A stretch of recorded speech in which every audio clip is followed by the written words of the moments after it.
A disarray of corrections and annotations. Overheard Conversations podcast. Radio Zoo. Regarding a clandestine discussion between two Ukrainians, both eager to comprehend why the depiction of a battle they observe markedly diverges from the ultimate, proclaimed outcome.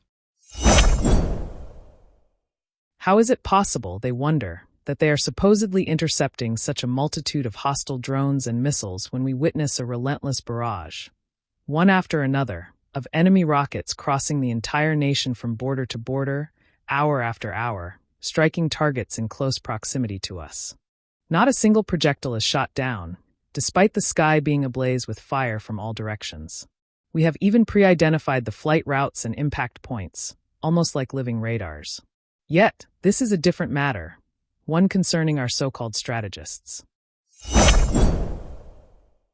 Perhaps you have heard that in the Soviet era, there were known schemes of misreporting and misclassification, methods that aided directors of Soviet factories, stores, and bases in thievery.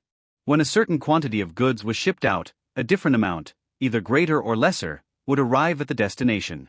The discrepancy was either attributed to theft en route or sold clandestinely by manufacturers and vendors through off-the-books cash transactions, often involving raw materials deemed economized. These surplus funds, obtained under the guise of cost-saving, were divided among the schemers.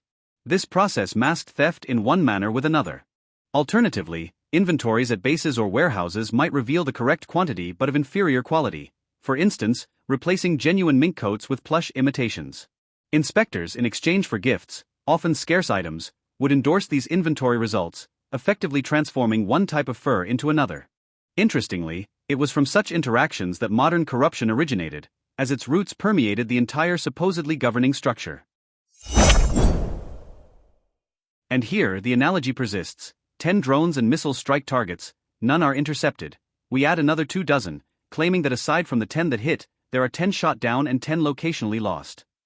Yet, you do not witness the full battle scene, only what transpires nearby.